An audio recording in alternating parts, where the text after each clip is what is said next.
Men hozir 75 kiloda urishdim. Mani vesim o'zi odam uradigan vestada, 75 bu shu odamni bo'g'ib uxlatadigan vesdaman hozir. Bitta saperning bor edi, Islom Mahachiv, u ham vesini ko'tarib olib, sekin qutulib qoldi mendan. Qaradi.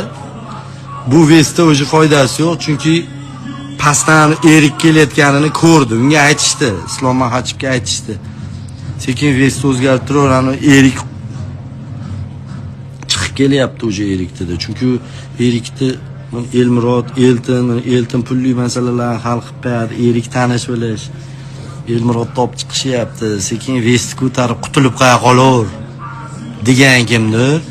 Islom Mahachiv ham shappa vesni ko'tardi, miyasini bo'shatdi. Hozir miyasi dam olyapti. Chunki u urushayotgan paytda ham aytib turdi-da, miyada. Hozir buni yutganim bilan baribir oxiri mana Farg'onalik bola kelyapti-da, 75 da deb shappa ko'tarib oldi, qutuldi. Yana ikkita bo'y qilib, mana o'sha vesga o'tib baribir men boraman, oxiriga yetaman. Buni oxiri nima bo'lishini o'zimga ham qiziq. Shunchur